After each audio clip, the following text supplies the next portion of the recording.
Welcome to the Tristen Law Show, where I introduce you to the personalities in and out of the pro wrestling ring. The unique part is you don't have to be a pro wrestling fan to enjoy this podcast. If it is your first time here, new episodes drop Wednesdays, and welcome. I'm your host, Tristen Law, and today's episode is going to be a lot different. You see, what we're going to do here is that we're going to rate the top 5 WWE WrestleManias from the last decade. That's 2010 to 2020, and obviously I could not do this alone. Obviously, I did have your help in ranking WrestleManias 26 to 37, but I want to call in some backup, the big guns, to help me. And what I've done is I've created a panel with 2 other personalities in and out of the pro wrestling ring.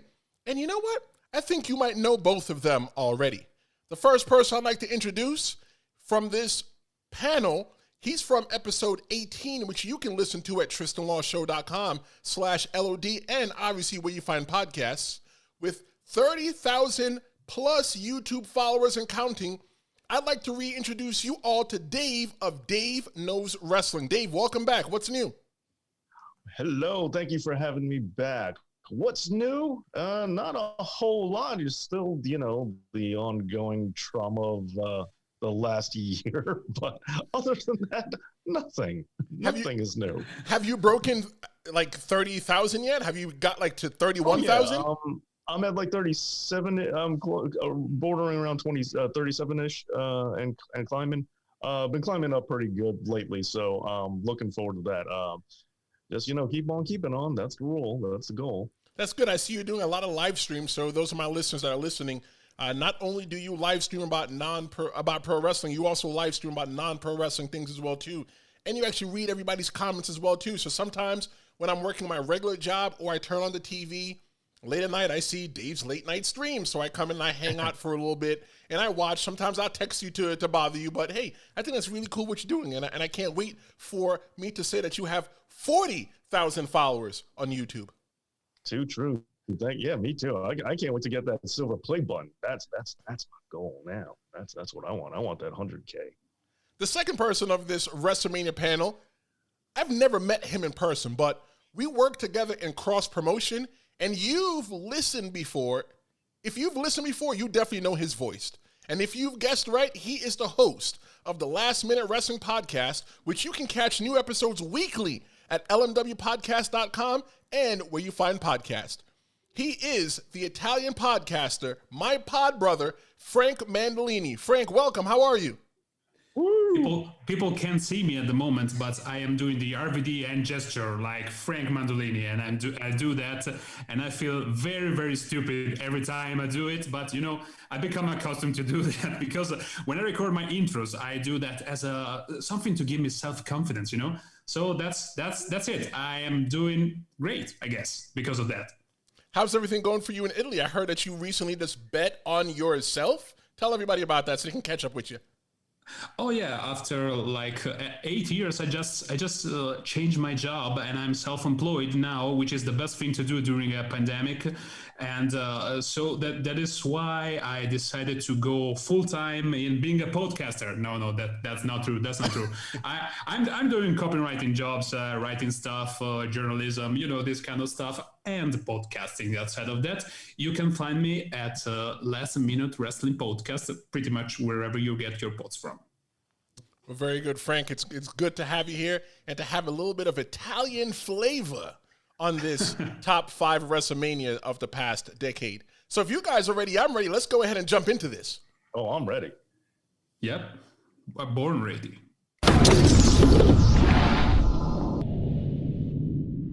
5. So coming in at number 5 is WrestleMania 34, which took place April 8th, 2019 at the Mercedes-Benz Superdome, in New Orleans, Louisiana. The attendance was 78,133. And I want to say that these attendance numbers have been disputed because a lot of people are saying that WWE counts everybody in the building, which includes the maintenance people, the fans, the wrestlers, the people selling hot dogs. So these numbers are undisputed. So I want to start with you, Dave. This is the number 5 WrestleMania. WrestleMania 34. What do you think about it? What are your memories on this one? Well, first, I got to point out how you almost pulled a Hulk Hogan with the Superdome. Yeah. I'm just gonna call you out on that one. This WrestleMania was, I think it's very interesting when we get all the hype of WrestleMania. We look back, especially since now it's going to be a full year since 2 years actually since we've had WrestleMania with fans. So looking back on this one, it's weird because the world was a very different place, and not just in terms of fans, but Roman was the babyface. Brock was the Universal Champion. And now we're a year away. We haven't seen Brock in over a year. And there's a lot of things going on that's just, it seems alien, even though it's not that long ago. This was definitely not one of my particular favorite WrestleManias. I thought it was very strange. A lot of the choices they made.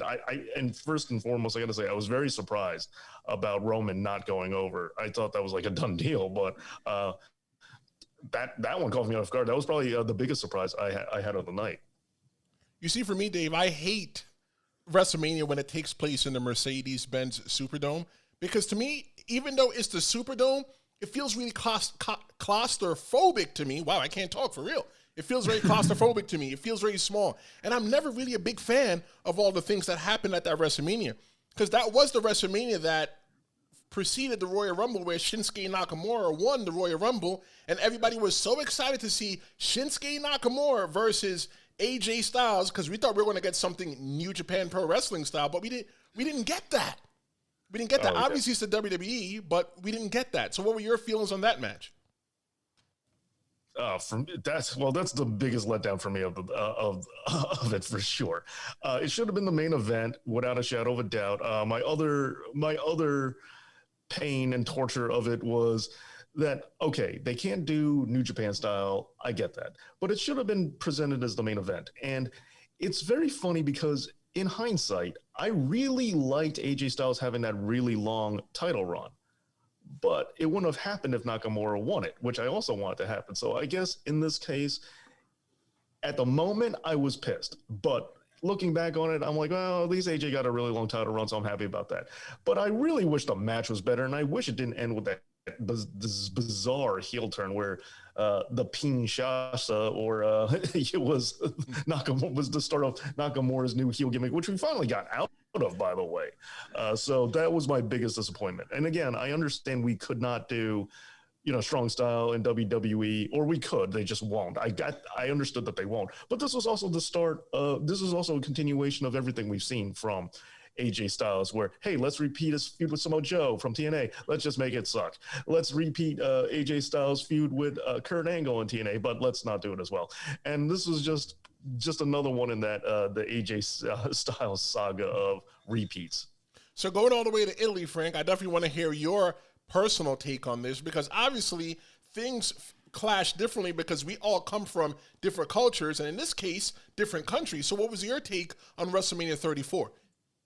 Well, Tristen, first of all, I know you like to keep your things PG, but I must warn you that in my notes for this particular edition of WrestleMania, I can count 1, 2, 3, 4, 5, 6, 7, 8 F-bombs. So that's basically what I think about this particular edition of the show, especially about, we already mentioned Nakamura and AJ Styles, which was a letdown in many, many ways. And that was the day that Nakamura died, basically. That after that day, he never recovered. They tried to do something this year during the road to the Royal Rumble, but thinking about this now, what's he gonna do at WrestleMania? It's like 3 weeks away or something, 4, I don't know, when we are recording. And literally, I have no idea what he's going to do and how will he ever recover. Plus, please do not forget that in this particular edition of WrestleMania, there was also Charlotte Flair going over against Asuka. Yes, that's right. All in all, that was a very, very bad night for Japan. That's what. And that building is bad news for streaks. Apparently, it's not a good. Oh yeah, Good point. Asuka was coming off of a streak. You're right. Yeah, and I mean, how can you screw things up that much? With with Asuka they recovered, but there's something of a pattern here, because each year when it's WrestleMania season, Asuka has nothing to do. That particular year, I remember she had literally nothing until she won the Royal Rumble. Right. Then the next year, I think she was the champion going into the Royal Rumble, but she lost to Becky or something like that. And last year they put her in the tag division to make her do something. And yeah, I don't know, but between Asuka and Nakamura is the one that is in a worse position, in my opinion. And that's really, really terrible. Also, let me mention that during WrestleMania 34, we were at the height of Rusev Day.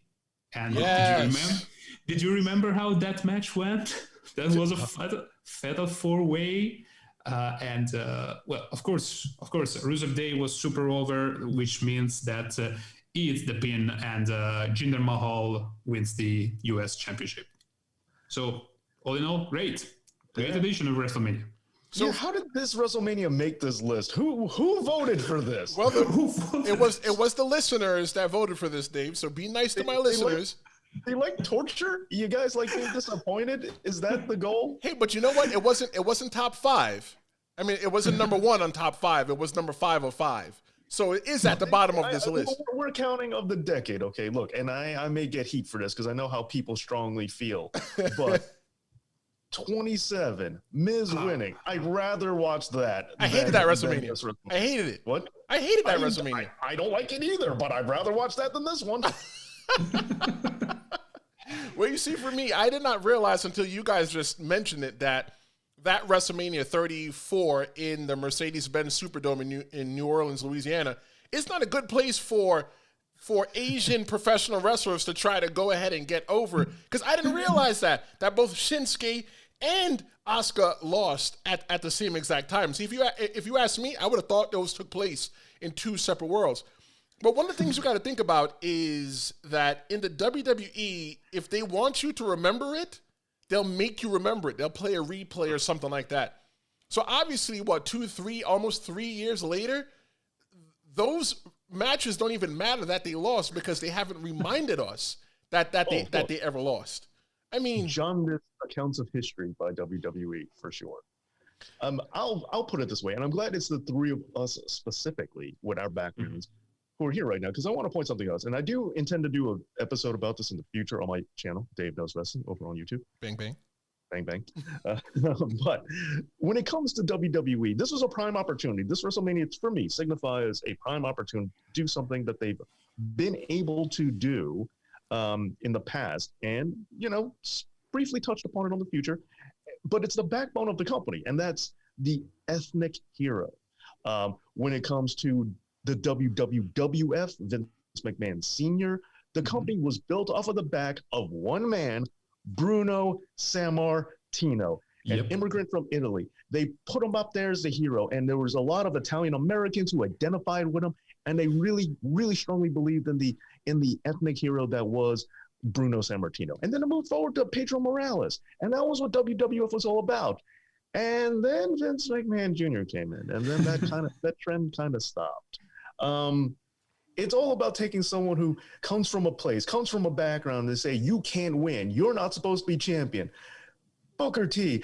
But then when Vince McMahon Jr. does it, he makes sure that it actually holds true and doesn't give him a belt. So they have opportunities for, and I know Booker T eventually did win it, but what I'm getting at is they have chances to set up for these ethnic hero storylines that is in touch with WWF's own roots, their own identities, and they just normally just piss it away for whatever reason. Kofi Mania doesn't count. We'll get to that later on, I'm sure, but that doesn't count because they fell into it by accident. They did stick the landing. but they stumbled upon it by complete accident. So I'm looking at this one. We have the chance where it's Asuka. Oh, this is WWE. This is WWE. This is not the house for Japanese wrestlers. That's not how it works. Our only Japanese WWF champion was Samoan. So, and we don't count Antonio Inoki. He never existed. Shut up. Don't ask any questions. This was an opportunity. They could have retold that story, not once but twice. Did they have to pull the trigger on both of them? No, but they could have done it for one. But nah. Not Vince McMahon Jr.'s house, not his WrestleMania. But I will say this: talking about opportunities, Dave. We did get an opportunity to see somebody who would actually become really big and a big shaker in the world of professional wrestling. We got to see Kurt Angle and Ronda Rousey take on and defeat Triple H and Stephanie McMahon in a mixed tag match. I mean, we didn't think at the time that Ronda Rousey was going to come around and hang out for as long as she did, but that was the beginning of something great, if you ask me. As long as she did, it was a year. What do we say? As long as she did. But by the way, I think that match was like the second best of the night, apart for the IC opener, which was the best match. We started off really great, and then it was all downhill. But Ronda Rousey's debut was nothing short of amazing. Often forgotten, there is also the tag match, which saw the Bludgeon Brothers go over. And that's nice, especially in hindsight, because of what happened to the poor Luke Harper. And there were like a couple of bright spots overall in that edition. I don't know. I do want to agree with that real quick. That and I can't believe I'm going to be complimenting Ronda here, but that was probably the second best match of the night. I would concur to you, second to the IC title. But the main issue I have, and this is a plus and a minus. It's, to me, the fact that a celebrity making her WrestleMania debut is the second best match of the night, that should wave a big flag saying this is a problem. Somebody should say, hold on, there's something that's not right here. AJ Styles is on this card facing Nakamura. What is going on around here? Yeah. But then the other part of it is that I do want to point out, though, it is complimentary, is that one of my major gripes of Stephanie, and I'm notoriously not a fan of Stephanie McMahon. And it's because for years, it was just her poking her finger in everybody's chest and talking down to them. Even when she was a babyface, she couldn't help to remind you that my father started this company. When you shut up, Steph. And unlike when Vince McMahon did it, he would get his stunner. He would get his comeuppance. Shane McMahon would get his stunner, his comeuppance. Somebody would tussle with these guys. Stephanie was untouched. And there was never, and especially because, we can't have we can't have a man like just bulldoze over Stephanie. That's, we can't really, WWF is not going to do that. But finally, Ronda Rousey comes in. I'm like, well, at least you're going to serve this function. I would have personally preferred to be ODB to do it, but okay, finally. The heel is gonna get theirs. So finally, after all these years, at least somebody gave Stephanie what she had coming to her. Good point. Hey, that's what you get when you put a person like Ronda Rousey in the ring with a Hall of Famer, Kurt Angle, and two executives of the WWE. What do you expect? You think they'd have the worst match? Exactly. Yes. Yeah, I did.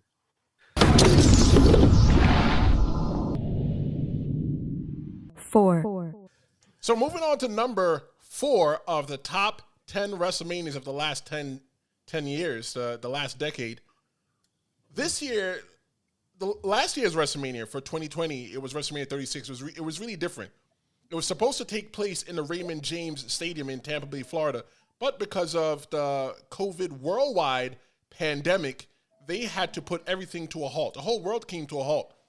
So in the pursuit of entertaining people, WWE still decided to go ahead and put on this event, and they did it in not only one night, but they did it two nights, just like New Japan Pro Wrestling normally does with their Wrestle Kingdom event. So making number 4 on this list is WrestleMania 36, not night 1, but part 2. You see, WrestleMania was recorded on March 25th and 26th of 2020, and this episode aired on April 5th, 2020, with part 1 airing the night before. It was taped in the WWE Performance Center, and the attendance, hold on, wait for this, was 0 because it was a closed set. Frank, what are your thoughts on this WrestleMania from last year? How could it be 0? If WWE sometimes counts the maintenance workers and all the wrestlers as people, why didn't they count it for this year? Last year? You know what's funny? They did try to sell shirts saying performed in front of the world's biggest fan, and it was a picture of the fan that was going on top of the Performance Center. They sure did. To be fair, they sold the amazing "I wasn't there" T-shirt. That was a stroke of creative genius. It sure was. My personal take. Oh, sorry. No. Go on. I was just gonna say it's weird that was pre-Thunderdome, so we didn't even have that back then. True. Yep. My personal take on both of those nights, but especially the second night that we are talking about, is that I think that may very well be my favorite WrestleMania out of the last decade or so, which is really weird. Well, probably like to me personally, WrestleMania 30 with which was, by the way, saved by the 2 Bryan matches. Other than that, there is nothing else that I save about that edition of WrestleMania. But yeah, there was a lot of emotions coming up with all of the yes movement and this kind of stuff. So that personally, that was a big one for me. But looking back at the card of last year's night 2, there's literally just great matches, except maybe one match which was literally a filler, which was the match for the Raw Tag Team Championships. Because if you recall that I think that there was Rey Mysterio supposed to be involved, but then he got COVID or something like that. So they changed the participants at the very last minute, no pun intended. And apart from that one, if you look back, every match was great, good to great, I would say. There was like Charlotte Flair against Rhea Ripley. Wow. Just wow. Amazing match. I 100% agree. That showed that Charlotte Flair's head and shoulders over every single other woman. I mean, not including my girl Sasha Banks, because you guys know that I'm extremely loyal to Sasha Banks and I love Sasha Banks. But I agree, that match was a great match. Like, that match could have easily been the main event of the previous night if they didn't have all of the theatrics and fanfare that they had to begin with. Dave, what do you think about that WrestleMania? I will always remember that stupid cartoon art house film. I preferred night 1 much better than night 2. I hated the Firefly Funhouse. That's the biggest part of the problem for me. But you did a video on it, explaining it on your YouTube channel, Dave Knows Wrestling. Because I wanted views, okay? I will admit it. I wanted views. Are you happy now? Did you get them? Yeah, I did. Okay, good job then. Good job. Well, I was watching it live because this was the beginning of, towards the beginning of all this, the lockdown that we were in. So I was doing more live streams. Because typically I just watch them and enjoy them. But here I was watching them live with the fans, with the Know It All Nation, everybody on the live stream. And so I'm writing things down and I'm like, well, if I'm going to make this palatable, I'm going to make like mental notes. I knew when it was going on and I stopped liking it, I knew I was going to do it. An Easter egg video. Because obviously I didn't know what to expect beforehand. So I started going, okay, well, I'll stomach this by just looking for the Easter eggs and making a notation of it tomorrow. Like, that's what I'll do. And then I rewatched it. I stomached this. So I watched it twice, and then just retune my notes and look for things that I may or may not have caught. But yeah, there you go. Okay, Dave. I'm glad that it looked like you had a shit-eating grin while you were doing that. like it was hard for you to say that, but for me, if it wasn't for you making that video, I would have never understood all of the Easter eggs. I thoroughly enjoyed the second night. I was not a fan of the main event. The main event took place between Drew McIntyre and Brock Lesnar, where Drew McIntyre won the WWE Championship from Brock Lesnar. But the reason why I don't like that is because I feel that Drew McIntyre, even though he got he didn't get the fireworks that he deserved. He didn't get the adulation and and just the love of the people. Because when he came out of that Royal Rumble in 2020 last year, pre-pandemic, he was the man. And I feel that it's only right for him to lose the belt this year's WrestleMania and go into that WrestleMania without that WWE Championship, just so that he could win again and stand over everybody and say that I'm the man.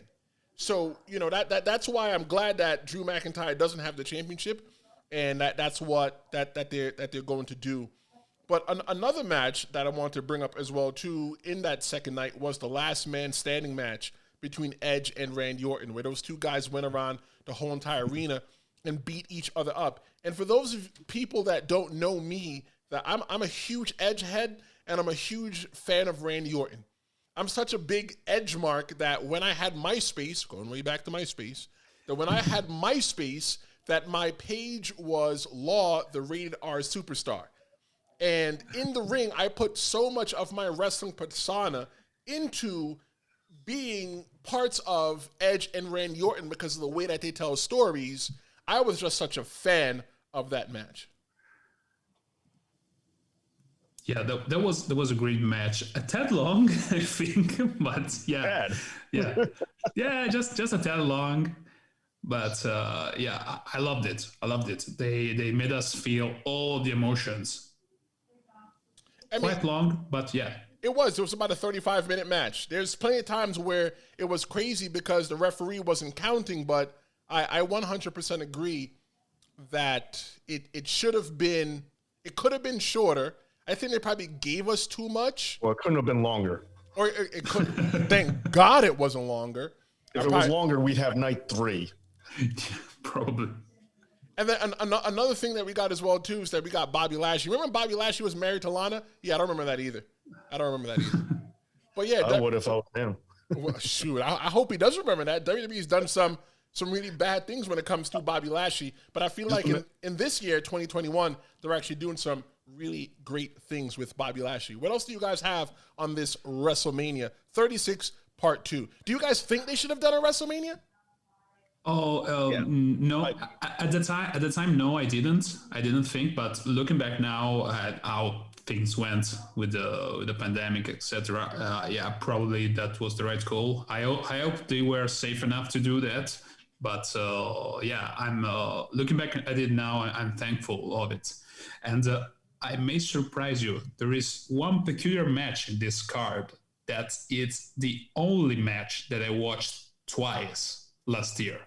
It's just one match had this honor of me watching it twice over an entire year, and that match was Dolph Ziggler versus Otis. Yep, you heard that right. But bear with me for a second. That match was, of course, we know the story that basically Dolph Ziggler did everything in his power to make Otis and Lana not being a thing, not being an item.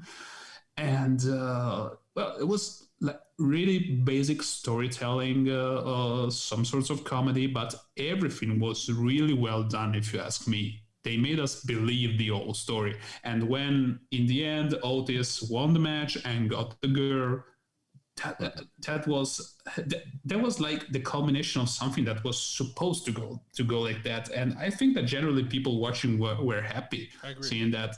It was like, it's not a 7-star match at the Tokyo Dome. We all agree with that. But it did everything it had to do. It accomplished its mission. And I loved it. I loved it. And I think it did too, because there's a little bit of Otis in all of us. Hey, Dave, short answer. Do you think that they should have done WrestleMania even though there was a pandemic?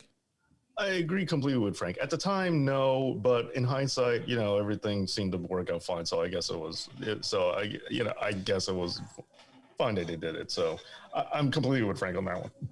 Well, for me, I was definitely glad that we were able to go ahead and get something. But, gentlemen, let's go ahead and take a quick timeout, because up next, we're going to uncover number 2, 3, and the 1 spot of WrestleMania, the top 5 WrestleManias from 2010 to 2020, as picked by you, the listeners. Don't go anywhere, because you're listening to The Tristen Law Show.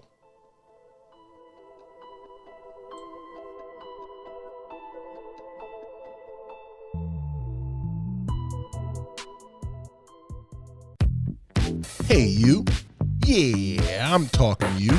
That shirt you're wearing is so not cool.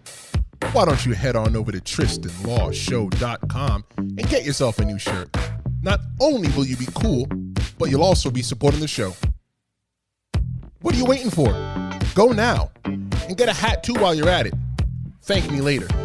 We're the show at TristenLawShow.com.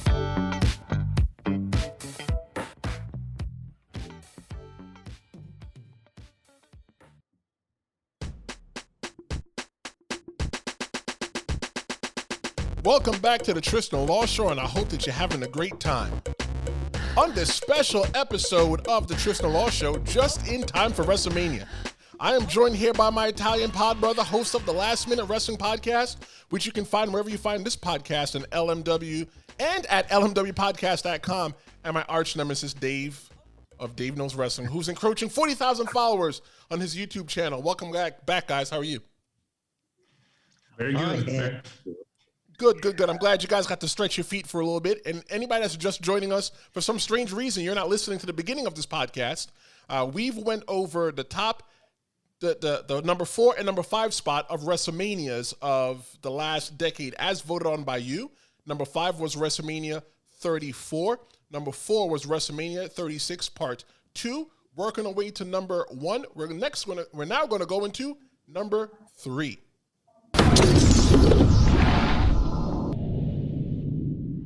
Three. The third WrestleMania that's on this list is a two-way tie, actually.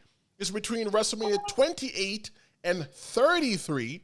And WrestleMania 28, we'll get into that one first, took place April 1st, 2012 at the Hard Rock Stadium in Miami Gardens, Florida. And the attendance was 78,363. And I think that includes the people that did valet parking in the parking lot. Dave, what did you think about that WrestleMania? Well, 28, I have to say, we're talking about 28, right?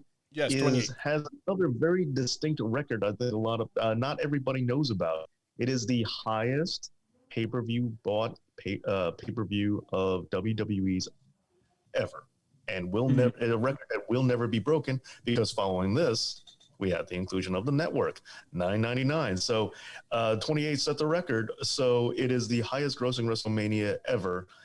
In terms of pay-per-view buys, and that's a record I'm pretty sure that is never going to be broken. Not just by WWE, but any wrestling company, I don't think will beat it.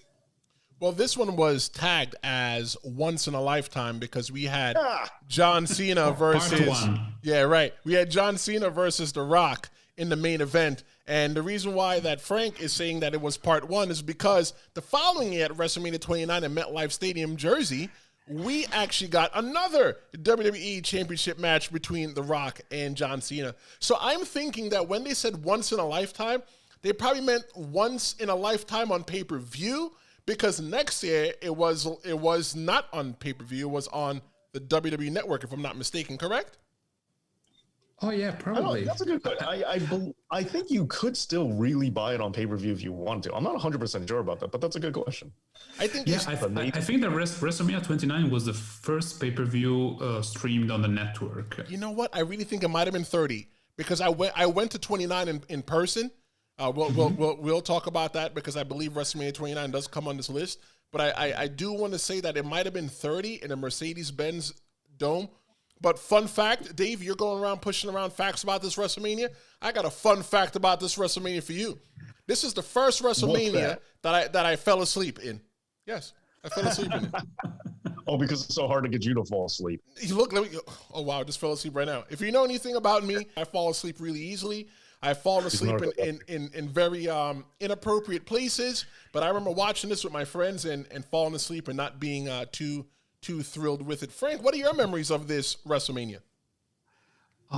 28, I think there are... It's kind of a mixed bag to me, because there are a couple of very short matches. Daniel Bryan and Sheamus, of course, very famous 18 seconds matches that kicked off the Yes Movement, basically, which happened totally by accident. I mean, the WWE will want you to think that they planned this all along, but that's really not the case.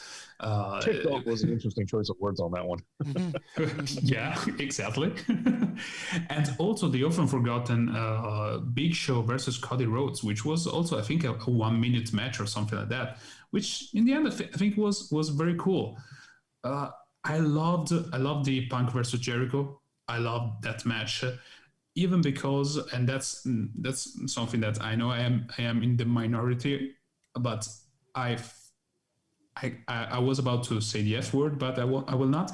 I definitely hate the GTS. I think it's a stupid move. I think it does literally no damage to anybody not called Rey Mysterio the first time that Punk hit that move on WWE and basically broke his nose.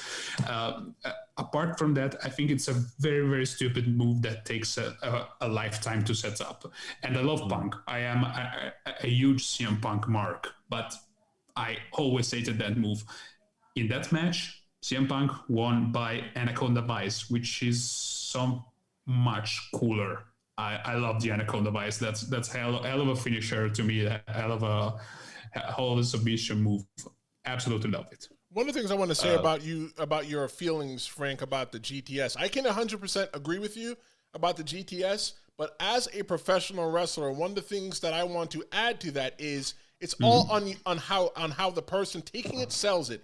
And you made a really good example of that, of when Rey Mysterio took that GTS to go to sleep, of how he sold it. You thought that he was dead. So yeah, it's all a part of how you sell it, because one of the big moves I've been throwing into my in-ring bag of moves, of tricks that I do, is the headbutt. And some guys I like doing the headbutt too, and some guys I don't, because some guys don't sell it right. You know, I need to look devastating, like I just cracked my head. Damn, man, you got a really big head, though. Damn right. They used to call me Celebro back in the day because I had a big-ass head in the Bronx. So I get it. I feel bad for anybody that my dome has to touch their dome. I get it. I get it.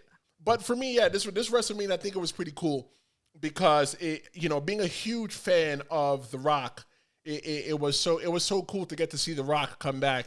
And a lot of things that The Rock did this year and in 28 and the following year in 29, it didn't age well.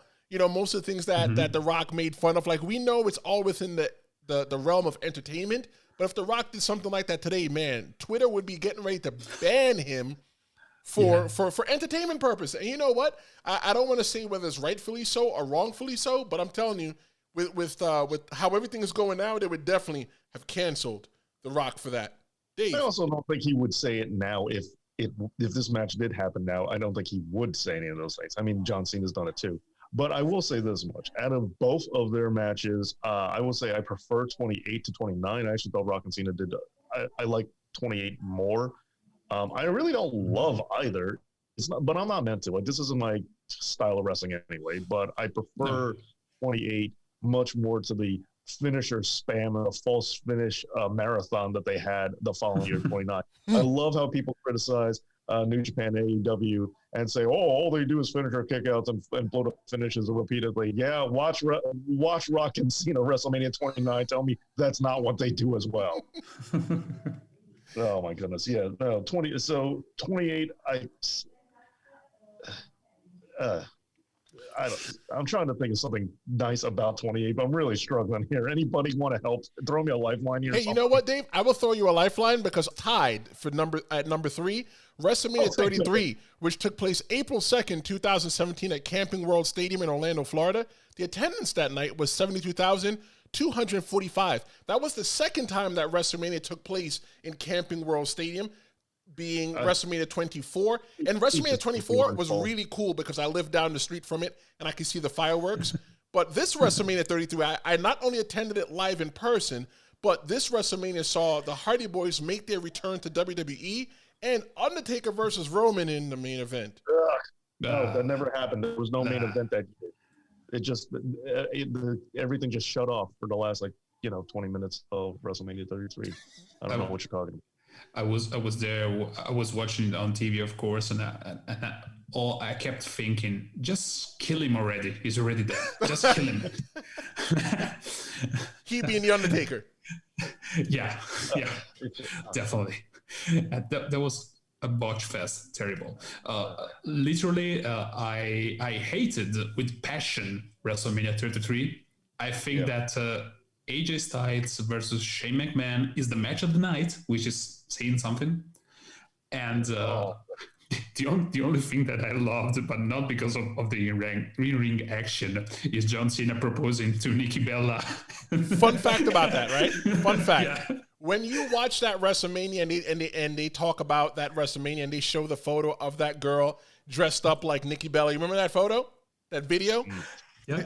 I sat only 3 seats over from that girl, and that girl was an emotional wreck all night after watching that. Shout out to that girl. If that was you, go ahead and reach out to me on social media, because I would love to have her as a guest on the Tristen Law Show. The other fun fact about that WrestleMania as well, too, was that same little girl, she was such a wreck when Undertaker lost. Like, she ran out of there just like crying. Good for her. She beat the traffic. I'm sure she beat the traffic. But she ran out of there crying once the Undertaker lost that match. But that was a really cool WrestleMania. That's when this kid's been crying a lot that WrestleMania. I'm Tears sure. of joy for Nikki, which, you know, I don't understand why anybody would ever cry doing WrestleMania, but I want to say this. You all right? Me, sorry. I want to say this though. That was the first WrestleMania where I made the decision. Unlike 29, I paid $150 at 29 and watched the big screen and fell asleep. Right. However, for this WrestleMania, I decided that whenever I go to WrestleMania, I'm going for the gusto. So I sat on the floor. So when a lot of the wrestlers walked back to Gorilla, I was pretty much right there, and I got to see. And if you look good during the Triple H match, you see me walking by in the background. So, you know, that one of my WrestleManias, I wanted that WrestleMania to actually rank higher on the list, possibly number 2 or number 1. It's just because you were there. So if we look hard enough, we can see your 57-pound head, you know, during the Triple H matches, what you're trying to say. Hey, it's all right. Stand in front of a headbutt from this. Man, anyway, that was a great moment to fall asleep, the Triple H Seth Rollins match. That would have been a great moment. No, wait, that was a good match, you see? Oh, come on. Okay. It was the most boring. Seth Rollins is extremely talented, of course he is, but he is... Don't do it, Frank. He is boring. Okay, I thought you were going to talk about my guy Triple H, because anybody who knows me... I'll feel that one. I got it. Hot tag, Frank. Okay, no, see, Triple H is boring. It's not boring. Has even said. He not only is he boring, but he was way past the prime. The classic formula of, hey, it's Triple H, uber heel, beat him, that makes you over, had been played out, and it never really worked to begin with. It didn't work the WrestleMania 32 when Roman was in the main event. They tried so hard, it just didn't work. And they did it again with Seth. They told the storyline with Seth. Unfortunately, I think part of the problem, and I'm not even going to put it all on Hunter McMahon. I mean Triple H. Sorry, I'm not even going to put it all on him, because with Seth's injury, I think the real story they wanted to tell with Seth Rollins and the Authority and all that, I think got derailed because Seth was taken out of commission. So if that wasn't the case, I think we would have seen something a little different. But because of him not being able to fulfill the storyline, they postponed it, and it didn't have the momentum it would have if they could have just leaned right into it like I think they originally wanted. Let's talk about surprises at WrestleMania. So that year at WrestleMania, Matt Hardy and Jeff Hardy were tearing up the independent scene and Ring of Honor, and it was rumors that they were going to take part in WrestleMania, but nobody really believed it because they were going to re-sign with Ring of Honor. So, fun fact, because I was in Orlando at this WrestleMania, I wasn't living there at the time. I visited, particularly for this WrestleMania. Are you part of the Orlando Tourism Board or something? Man, you keep bringing up that you were there. I get it. Shut up, Dave. So, the thing about that WrestleMania in location to where it was, literally, or some people would say literally, down the street, Jeff Hardy and Matt Hardy were running like their own party. There was a party in the street. So you would think, they would never make it because there's not enough time for them to make it. And let me tell you, when the New Day came out and announced that the Hardy Boys were going to be a part of that ladder match, I think I stood on top of the chair. I don't remember. The chair didn't break. I can tell you that, Dave. Behave yourself. But that was one of the biggest moments for me. Frank, how did you feel when you saw that the Hardy Boys made their return to the WWE? Yeah, no, that was I popped a lot. Even because like I was a huge Matardi fan when he was doing the Matardi V1 gimmick. Okay. That was amazing with all the Matitude facts, or I can't recall exactly how they were called, but yeah, and I remember reading on the dirt sheets that they could come back, but yeah, they had the match against the Young Bucks the night before. That's another right. leather match, actually. And tore the house down. Yes. They went all in again, no pun intended, but they went all in that match, and yeah, probably that's the best memory of that night. The only thing that everybody remembers, actually, them coming back. I think they also won the match, but yes, they did. I don't remember liking particularly the match. I think it was a good match, but yeah, the story there was that they just came back. So one of the things that I remember from that WrestleMania, for me, anybody that knows that when I go to wrestling events, I'm not. Yeah, the wrestling is nice, but I'm there for the production, and I never forget. I think I still have that picture in my phone. The match between Randy Orton and Bray Wyatt. You guys remember that? Right. Nobody remembers that, right? Because that match was terrible. It's been stricken from history. Yeah. But for me, one of the things I liked about that match was when Bray Wyatt was coming out and everybody had their phones and their lighters out, I stopped for a second while everybody was focused on the ring. I was focused on the entire arena, on all alleged 72,244, because I made 45 people in the building. And it was just like amazing that you're looking around and all you saw is pitch black and these lights. For me, that was amazing. Dave, say something nice about WrestleMania 33. Go ahead. Well, it's not still on. No, it's not on. Does that count? It ended. You said something nice. It eventually stopped. Is that not nice enough? No, I mean the Hardys thing is by far the easiest thing I marked out. And that actual match, the good, bad, or ugly of it, I don't know and I don't care. It was the Hardys back in WWE. Yeah. They could have sat down in the ring and played tiddlywinks, and I wouldn't have cared. It's like awesome. My only takeaway is that I would have loved if the New Day was involved in that match because that was the weird. I hate it whenever they have the host of WrestleMania, meaning creative has nothing for you. We're just going to stick you randomly on the show.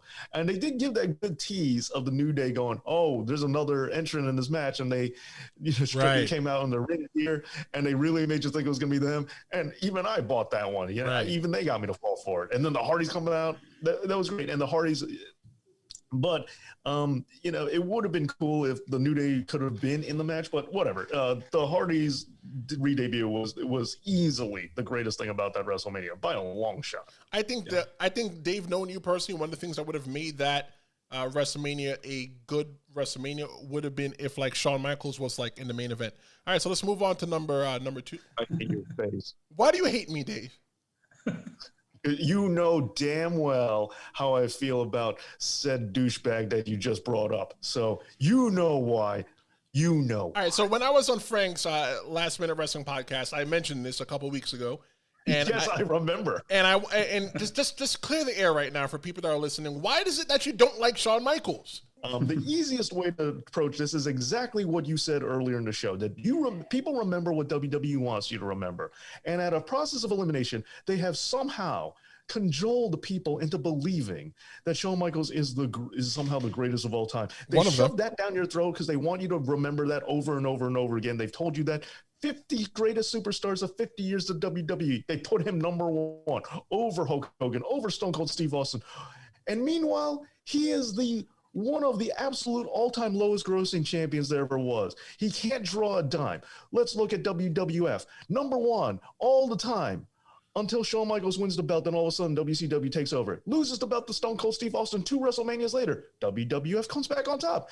And Shawn Michaels goes away. Interesting. Is this a coincidence? Maybe. The guy was terrible to work with backstage, a complete and total, I can't say the words I want to say, but not easy professional to work with for a lot of people, politicking his way up. And while other people want to complain about Hulk Hogan politicking, Hulk Hogan made money. That ain't politics. That is finance. That is the big difference between the two of them.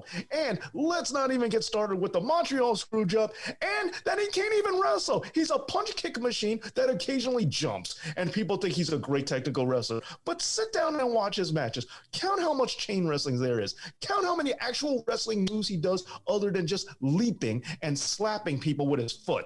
And don't even get me started on the thigh slapping. People want to complain about thigh slapping. Well, guess who is the poster child for thigh slappage? Who? I'm going to stop now because this is going to go on for another year. Go ahead, talk about something else. And Tristen, again, I reiterate one more time, I hate your face. Well, we're going to move on to number 2 of the top 10 WrestleManias of the decade.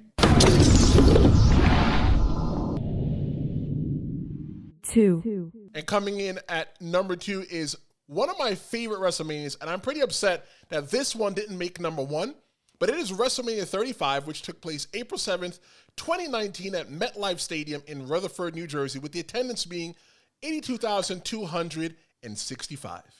Frank, what are your memories of that?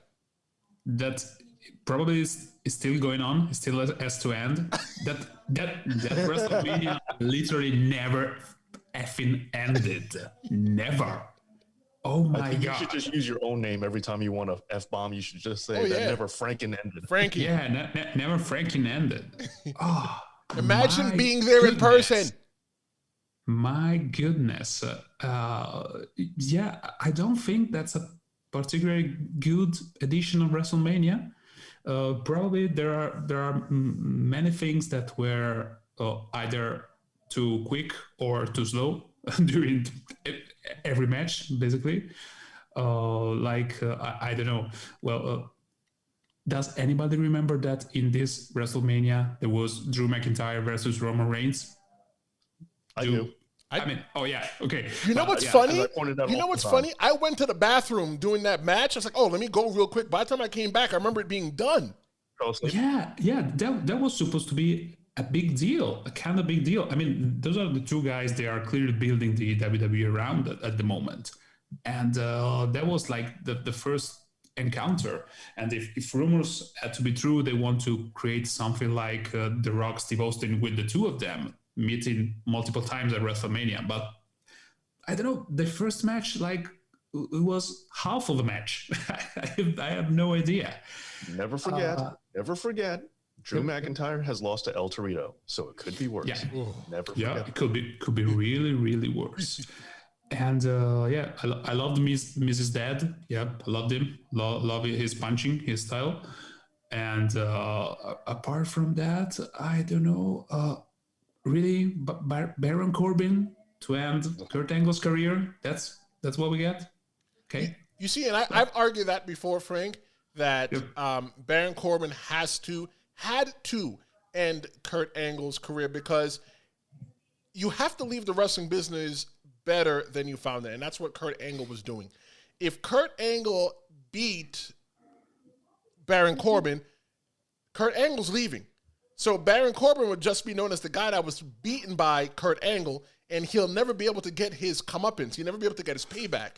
So don't get me wrong. I agree with that. I totally agree with that. Just don't put Angle against Baron Corbin.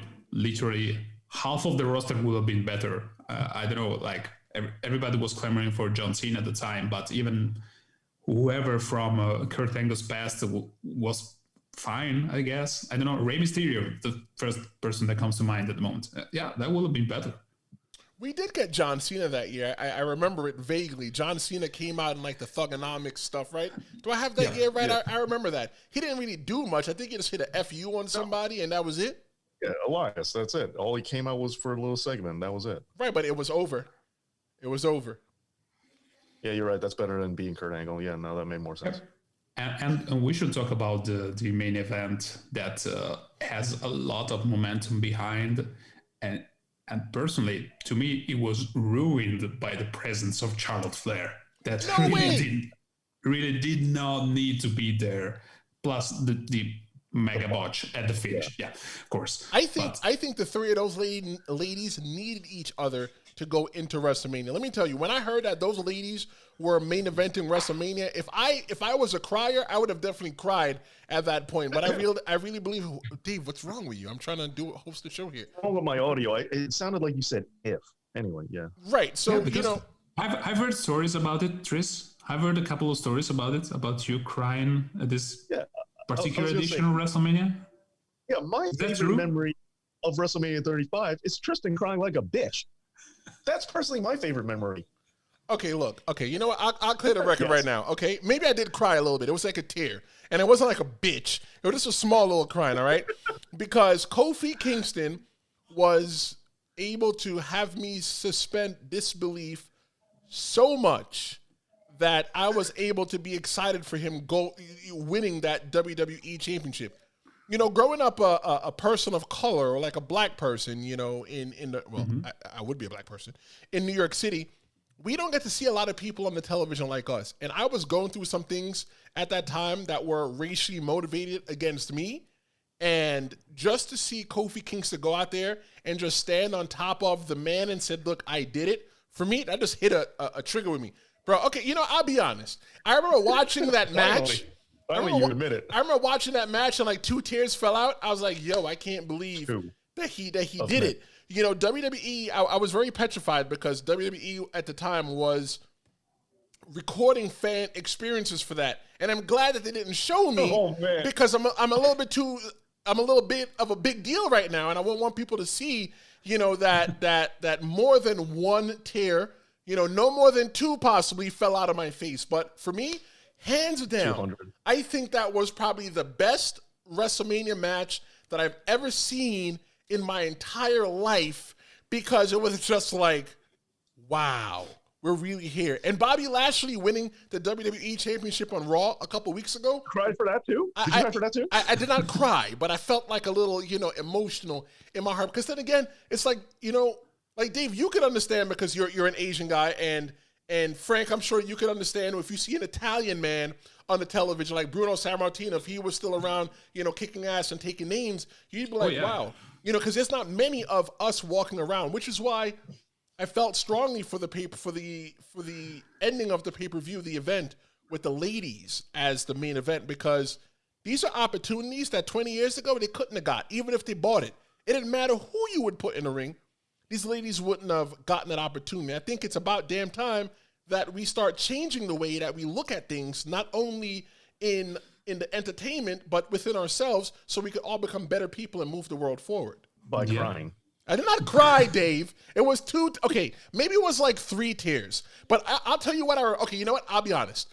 I remember when Kofi Kingston won that championship, I remember standing on that chair and I was like yelling. I was like, yes, he did it. Yes, he did it. And the wind, because it's an open dome in MetLife Stadium, the wind happened to draft it down, and it even rained that night. Weather reports will show that it rained that night in East Rutherford, New Jersey. And that could have been partly why people thought I was crying, because the rainwater was running off my face.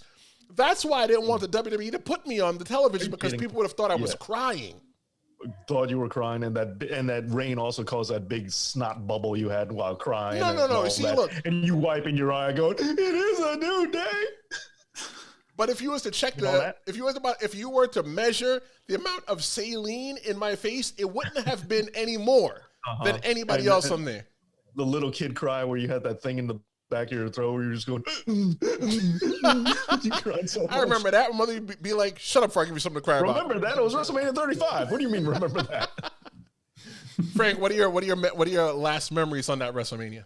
There's another part of the card that I loved, which was specifically Batista's entrance. And not because he fell, but because he has a banger of a song when he enters. I loved it. I loved every second of it. And he also fell during the entrance, so they had to play it twice as long. And I was up for it. That was great. That was the best part of everything of that particular match, which was really long, extremely long. We talked about long matches before with Edge and Randy Orton. Well, that one did not need to go like, I think it was 35 minutes or something like of Triple H trying to pull stupid Batista's nose piercing or something like that. Right. That was terrifying. I think it was a little bit too hokey for that. Yeah, definitely. But yeah, love the entrance. And Batista, let's face it, he is not like the most technically polished wrestler ever. But he has a charisma that we simply don't see on WWE television at the moment. Or if very rarely and scarcely from somebody that maybe can do this the same thing, but he had like a presence like no other on that WrestleMania, at least to me. Frank, you do remind me that Batista did win WWE World Championship, and Batista is an Asian champion. And the biggest point, because he is half Filipino, and the biggest point of that you have to take into consideration is that when he won, I didn't cry like a bitch. Just gonna throw that out there. You know what, Dave? Okay, Dave. What? Everybody listening to this so far, I'm just going to say it on behalf of them. Say something nice about WrestleMania 35. Go. I did. You cried. That was amazing. That's not confirmed, though. That's not confirmed. Listen, I've talked to other friends of mine who are black and wrestling fans about your situation. And I asked them, and they said, yo, the guy cried, why you got to make fun of him? And then said, well, did you cry? And they go, oh, no, I ain't no punk. That is always the reaction. They say, hey, he cried. Did you? No, never. That's always the reaction. Well, come on, guys. There's nothing wrong to be in touch with one's emotions. That's right. And there's nothing wrong with it. There's nothing wrong with it. But the way Tristen cries, he's got the ugly cry. He's got that Charlotte Flair cry, that real ugly wrinkle face. That's why it's funny. It's not that he showed emotion. It's that he's got that 57-pound head wrinkling up like a Shar-Pei cry. That's what's so funny about it. If you see it, it is the stuff of legend. It looks like a pile of laundry that is weeping. That's why. If it makes you feel better, Dave, it's not a 57-pound head. It's a 50-pound head because I've been losing weight doing that DDP yoga. But I want to go into an honorable mention of the top 5 WrestleManias of the last decade. And WrestleMania 36 Part 1 actually made it, which was recorded March 25th and 26th, 2020, but aired over 2 nights on April 4th and 5th, with Part 1 airing on the 4th. It took place in the WWE Performance Center with the attendance of, how many janitors do you think they have there? One. Well, remember, they had the special, sterilization crew and all that stuff, allegedly. That's true. So maybe they had a couple more janitors. And actually, as I said earlier, I like that match. I like that night better because it actually had my favorite match of both nights, Cesaro and Drew Gulak on the pre-show. I thought you were going to see The Undertaker versus AJ Styles in the Boneyard match. No. Let's not forget, the first night of WrestleMania 36, there was a great match between Daniel Bryan and Sami Zayn.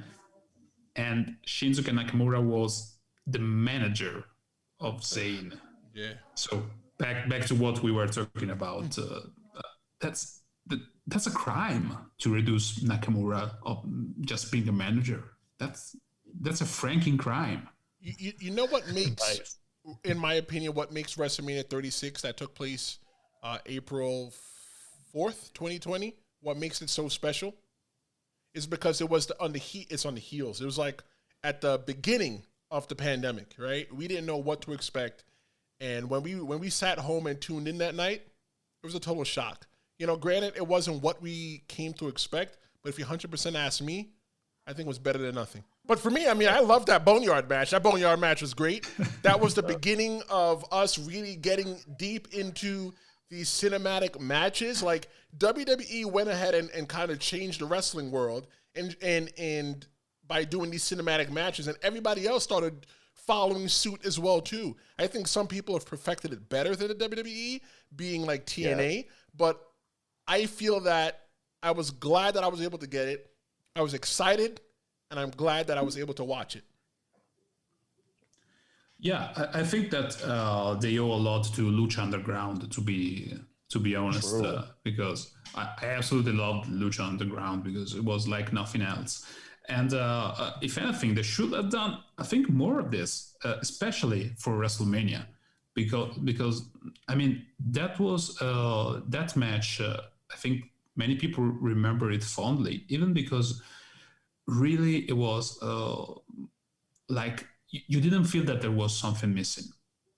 Okay, when you see actual wrestling without a crowd, of course something is missing, and that being shot like a movie, basically, it was everything was okay, you know, and that was at least for me, it was an even bigger form of escapism from reality. I 100% agree. And I do think, though, I do disagree with the part that they should do it more, because I feel like the cinematic matches, and this is going back from a term to New York City. I don't know if you will be able to relate to it, Frank, but let me know if you can or cannot. I feel like the cinematic matches got played out. It just happened a little bit too much. And I'm glad that we're able to do it in the Thunderdome or a limited capacity. And this year's WrestleMania 2021 is taking place in front of allegedly 45,000 people. And they're going to probably count the maintenance people and stuff like that. And they're probably going to put in 100,000 asses into the dome in Tampa. Dave, say something nice about WrestleMania 36 Part 1. Drew Gulak and Cesaro, as I said, I really, really liked that match. That was a scientific match. It was a technical marvel. Mm-hmm. It was the pre-show, but it's exactly the kind of stuff I go for. Daniel Bryan and Sami Zayn was good, but it was more storytelling. They were more leaning into the whole Sami Zayn being the heel, the cowardly heel, which is definitely a lost art. I don't think enough people cowardly heel enough. Not everybody runs away and cowers in fears like Tristen. Like Sami Zayn does. It's one of those things that is a lost art. But when it comes to Sami and Daniel Bryan, I was very much looking forward to the technical stuff they could put on, and we didn't get that. Which I understand it. They were really pushing Sami's gimmick at the time, which is still the case now. But to me, it was more of a lost opportunity. But at least I got Cesaro and Gulak, which I really liked.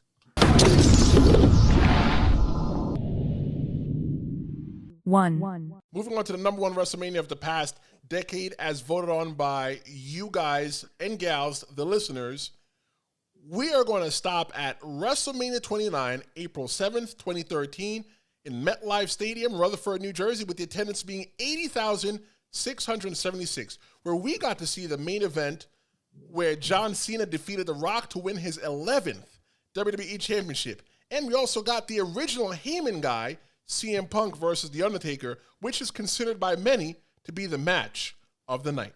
Dave, what are your feelings on WrestleMania 29? Absolutely is the match of the night. I actually got to review and talk about this on V Infuso's YouTube channel. I'm going to shout out my boy, too. This is definitely the match of the night. And, of course, now we know it is the final match of the streak. Except that it isn't, because WrestleMania 30 and 33 never happened. Taker took the night off both times. I don't know why people say that something else happened. Anyhow, that was definitely the match of the night. I will especially remember CM Punk picking up the Undertaker's hand, putting it over his chest, and getting the pin. And really, and that long two, that was the most beautifully long two I've ever seen executed in professional wrestling. My heart skipped a beat because I really thought it looked like CM Punk was going to get it, and I almost freaked out. I'm pretty sure that my heart just stopped when that happened. So that was easily, it had the emotion. It was a good match too. Everything about it was stuff I like. It was. And I also think CM Punk brings out a lot in The Undertaker, especially, let's keep in mind, he's older still now, but he was getting older. And so we know certain people can't really work with Taker at this, towards the later stage of his career. We know that Goldberg can't, but then again, Goldberg can't work with anyone. We know Roman can't, but CM Punk has a way of working with Taker that it looks more what you're expecting. It gets the drama, it gets everything, it gets you invested. He has always brought that out, and I think their real life friction that they've had in the past also played into that, or at least for some fans. So that was easily the match of the night for me, and now we know how sadly historic it's going to be, since it is, some would say the last match of the streak, even though that's not true, because again, 30 and 33 never happened. I think one of the most nerve-wracking things was how The Rock and John Cena challenged each other a year before this WrestleMania even took place. And The Rock held the championship almost the entire time. And you were worried, like, how is this WrestleMania being booked a year in advance? So, Frank, you being in Italy, what was your thoughts on this main event, the second time with John Cena versus The Rock for the WWE Championship at WrestleMania? My precise thought was Frank you, The Rock. Frank you all the way. I franking hated The Rock. Let me tell you a story. Being in Italy, so a place where there is not so much mainstream exposure to wrestling, I wasn't aware of The Rock at all. Really? Really? So Yeah. hold on. So you're saying that you only knew The Rock as a movie star. You didn't know him as anything else? No, I knew him as a crappy movie star of movies that I did not want to watch. That's how I knew him. So when he came back 2 years prior, WrestleMania 27, I found each and every one of his promos extremely boring. Really? And yep. Those were the same 4 lines, the most electrifying man in all sports entertainment. You know, the same 4 lines repeated ad nauseam for weeks and weeks and weeks when he was the host of that particularly crappy edition of WrestleMania 2. So the year after that, when he did the match with John Cena, I was just, I don't know, I was just angry that was the main event. Because I thought the Punk Jericho should have gone last because of the title. You know, at least that's how I see things.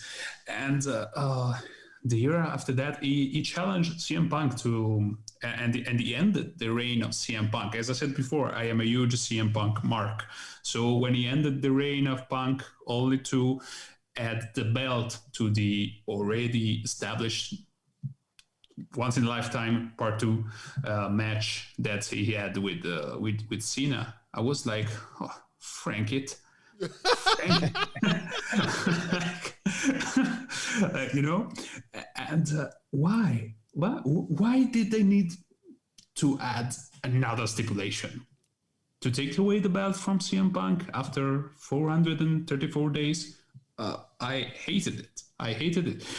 To be honest, I disagree with Dave here because I prefer the second match that The Rock and John Cena had. Yeah, I preferred it. But apart from that, I didn't want to see that happening again.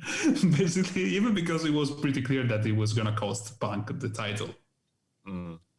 So for me, I went to go that year, 2013. I attended a lot of wrestling events because my friend Dave, not you, Dave, and I use the term friend loosely, but my friend Dave, who now lives in Florida temporarily and is a bartender. Shout out to you, Dave, because I know you listen. We got the opportunity because a friend of ours who worked for HBO and who eventually worked for the WWE Network, he was able to score us some discount tickets. So we were able to go to that Survivor Series. We were able to go to a couple other events, and one of them being WrestleMania at a discounted rate. And that was the first WrestleMania where I fell asleep. And I actually fell asleep doing that Undertaker and CM Punk match. Now, it's not because it was boring, Frank, okay, Frank? Because like I said in the beginning, we've never met each other in person. But I think the issue is, Frank, is that it was cold. So what I decided to do was I pulled my hands inside of my sleeves, and the next thing I noticed, the match was over. And I remember talking to Dave about this a couple weeks ago when I saw him in Florida, and he was like, bro, you're the only person that was asleep in the arena. He might have been true, right? Okay, maybe there was 1 or 2 babies falling asleep, but I want to say that this is one of my favorite WrestleManias. And I think personally, every WrestleMania that's my favorite is probably one that I attended in person because I love WrestleMania. I didn't like where we sat.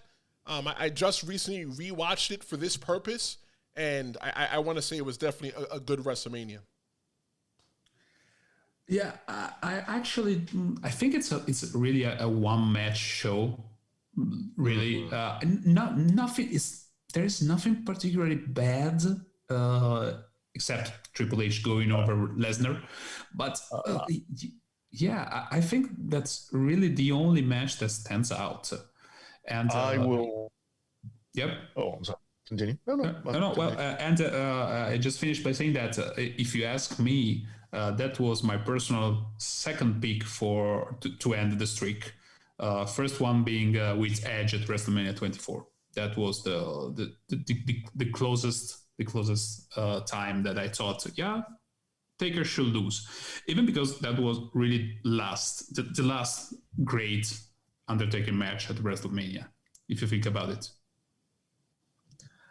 I will say that this WrestleMania actually contains one of my absolute least favorite WrestleMania matches of all time. Let me guess. Is it the one that involves Shawn Michaels? No, it is Ryback and Mark Henry is one of the worst things I have ever seen. In terms of WrestleMania matches, it's sandwiched in between Brock and Goldberg, both of them, as the worst WrestleMania matches to ever exist. There's a lot of like bear hugging, and I swear it looks like they're slow dancing, and it's like, this is almost a good idea, but no, watch that match. It is freaking torture. It is freaking torturous. and the finish was so much fun because it seemed an accident. I honestly thought that there was an accident. Yeah. Oh, they fell one on top of each other, but in a really clunky way that really shouldn't happen to human bodies. I don't know. Oh, it's so bad. Yeah, so easily one of my least favorite WrestleMania matches of all time. I hope nothing gets worse than this. I hope I've seen it. I hope Brock and Goldberg's and Ryback and Mark Henry is that. I hope that's it. I hope this is the bottom of WrestleMania matches, and there will never be anything worse. Yeah, but at least it is a case of something that it's so bad that it's not good, but at least it makes you laugh. I don't know. For me, it was like that. Yes, now you're right. Now that you're talking about it, yes, now I'm sharing the pain. So yes, I'm glad that someone else knows where I'm coming from on this. Hey, well, wow, that is awful. Talking about awful, it was terrible that I had to sit here with you through this entire thing. Just kidding, Dave.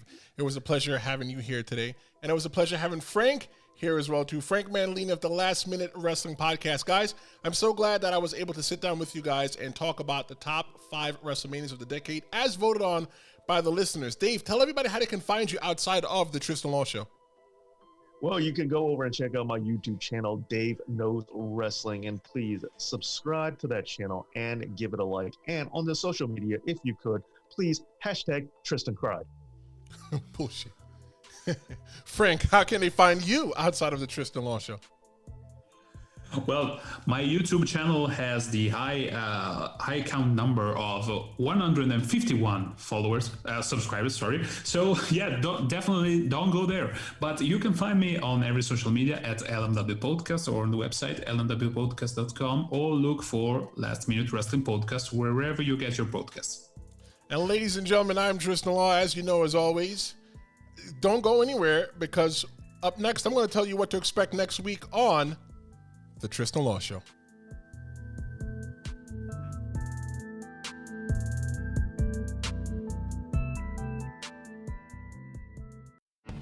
Hello to all of you Tristen Law Show podcast listeners.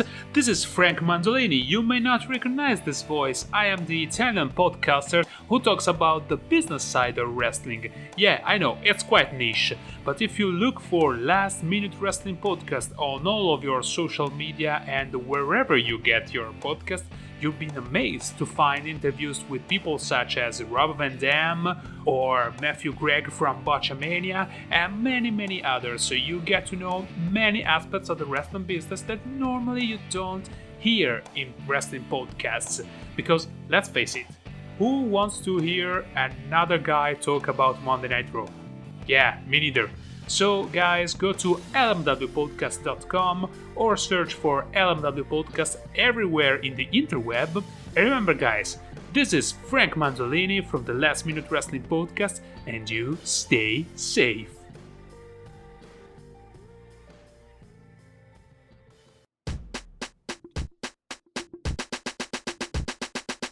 Welcome back to the Tristen Law Show, and I hope that you're having a great time. I'm looking to promote your band or brand here on the Tristen Law Show. All you've got to do is reach out to the Tristen Law Show by going to tristenlawshow@gmail.com. Send an email there, or reach out to the show at tristenlawshow.com. Hey, I just want to take a second to thank everybody for listening to this episode. I want to thank you for listening to this episode. And I want to thank Dave and Frank Mandolini, two of my friends, and I use the term loosely with Dave, for joining us here today on this special edition of the Tristen Law Show. And it's just in time for WrestleMania. But next time on the Tristen Law Show, I'm going to introduce you to Jay Walker. There's a problem going on in Canada, and we've tackled it, but I'm getting eyewitness reports of what's going on because the tables are not fair, and I'm here to even the odds for my international brethren and sister. If you like this episode, I need a favor from you. Yes, I'm talking to you. Share this on your favorite social media platform, and don't forget to tag myself for the show. Don't make this be the thing that you do. Make this be a thing that we do. You can also walk up to a random stranger and tell them to listen to the Tristen Law Show. Yeah, they might think you're crazy, but who cares what other people think, right? Fine. If you're worried about being judged, go on over to tristenlawshow.com and at least buy a shirt because people will know that you're really cool. Rate the Tristen Law Show 5 stars on Apple Podcasts and leave a review, please, because reviews mean a lot. Whichever podcast platform you're using to listen, please don't forget to follow and subscribe to get notified when new episodes drop. And the best part is that it's free. Learn about myself and the Tristen Law Show by typing tristenlawshow.com in your internet-enabled device for more info. I'll be waiting for you next time. I'm Tristen Law. This is the Tristen Law Show. And until next time, adios.